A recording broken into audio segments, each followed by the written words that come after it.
حضور سید عالم صلی اللہ علیہ وسلم کے غلام حضرت سلمان فارسی سے کسی نے پوچھا، یا سلیمان آپ کا نام کیا ہے؟ آپ کے والد کا نام کیا ہے؟ آپ نے فرمایا سلمان بن اسلام بن اسلام بن اسلام بن اسلام۔ یہ ایک ایسا تعارف ہے جو کائنات میں تمام مخلوق سے مسلمانوں کو جدا کرتا ہے۔ تو ہمارا بھی تعارف یہی ہے کہ ہم کتے پاک رسول اللہ کے۔ حقیقت تو یہ ہے کہ ہماری وفا حضور سید عالم صلی اللہ علیہ وسلم کی ذات گرامی تو بہت بلند ہے نا۔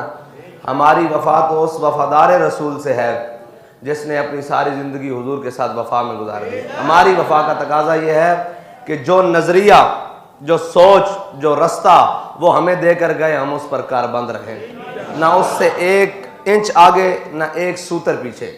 بابا جی فرمایا کرتے تھے تم کائنات میں جہاں سے بھی جمع تفریق کر کے لاؤ گے نا، آگے حضور کی ذات کھڑی ہے۔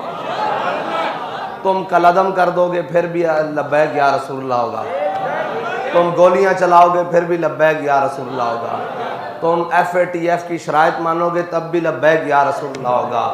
قوم مہنگائی میں جب پس جائے گی، بھوک افلاس ہر چیز، یاد رکھنا اس کا علاج بھی لبیک یا رسول اللہ ہوگا۔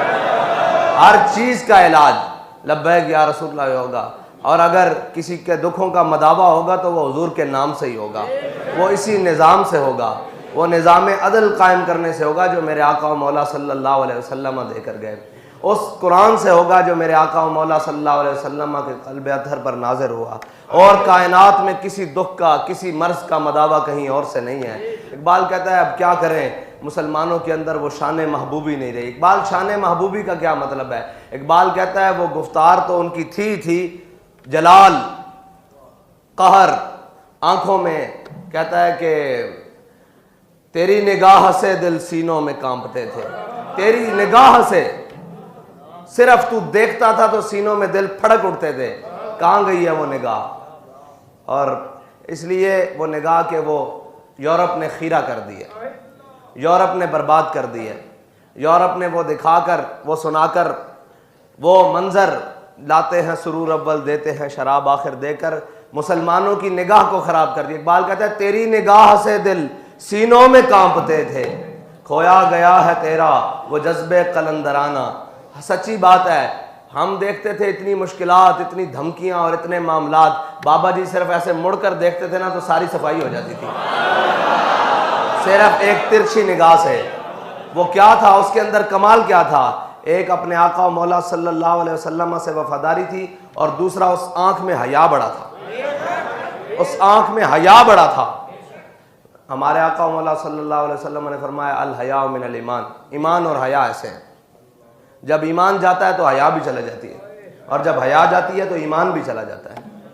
دیکھیں آپ شرط دیکھیں، فرمایا حیا جائے تو ایمان چلا جائے، اور ایمان چلا جائے تو حیا، یعنی کہ ایمان کے ساتھ حیا رہتی ہے اور حیا کے ساتھ ایمان رہتا ہے۔ اب جن میں سے دونوں نکل جائیں وہ بھی مسلمان ہیں، وہ جن میں سے دونوں چیزیں نکل جائیں، نہ ایمان موجود ہو نہ حیا موجود ہو، وہ کیا مسلمان ہے؟ وہ تو رہتی نہیں ہے۔ یعنی کسی طور پر حضرت جریر بن عبداللہ البجلی حضور سید عالم صلی اللہ علیہ وسلم پوچھنے آئے، فرمایا یا رسول اللہ اگر اچانک کسی غیر محرم عورت پر نگاہ پڑ جائے تو پھر؟ آپ نے فرمایا میرے غلام اے جریر اصرف بصرہا، اپنی نگاہ کو پھیر لے۔ فرمایا اگر تو نے دوبارہ نگاہ ڈالی نا اللہ تیرا یہ حسن جاتا رہے گا۔ اور جریر بن عبداللہ البجلی ہیں کون؟ جنہیں یوسف حاضل امہ کہا جاتا ہے، اس امت کے یوسف، اس امت کے یوسف۔ نگاہیں میں قلندرانہ پن اور جلال آتا ہی جب ہے نگاہوں میں حیا ہو، جب دلوں میں حضور کی محبت ہو، جب دونوں ہی چیزیں موجود نہ ہوں پھر ہم کہیں ہم سے کوئی ڈرے گا، ہماری بات میں اثر ہوگا۔ بات میں اثر لانے کے لیے پہلے کردار کو مضبوط کرنا پڑتا ہے، اور اس قدر مضبوط کرنا پڑتا ہے کہ پھر ہر چیز کائنات کی آپ کو مٹی نظر آئے۔ ہاں ہم بڑے مراحل سے گزر رہے ہیں، اور ہمارے لیے سب سے بڑا مرحلہ اب یہی ہے کہ ہم نے اپنے کردار کو بھی بہت مضبوط کرنا ہے، اس میں کسی قسم کی کوئی کھوٹ نہیں ہونی چاہیے۔ اگر ہوئی تو پھر یاد رکھنا منزل آپ کو نہیں ملے گی، پھر راستے میں بھٹکا دیے جاؤ گے۔ منزل انہیں ملتی ہے جو بالکل مکمل ہو کر اور یکسوئی کے ساتھ جس طرف جانا ہے اس طرف پورے کردار اور گفتار کے ساتھ جاتے ہیں، پورے وقار کے ساتھ جاتے ہیں۔ ورنہ بڑے لوگ آئے، بڑے بڑے لوگ آئے، بڑے بڑے وہاں قبولیت جب تک نہیں ہوتی ایک قدم بھی آگے نہیں ملتا۔ اس کا مطلب ہے جہاں تک آپ جا رہے ہیں، جیسے جیسے منزل کی جانب جا رہے ہیں، آپ کی مدد ہو رہی ہے۔ آپ کی مدد اس لیے ہو رہی ہے کہ آپ کے دلوں میں حضور سید عالم صلی اللہ علیہ وسلم کی سچی محبت موجود ہے۔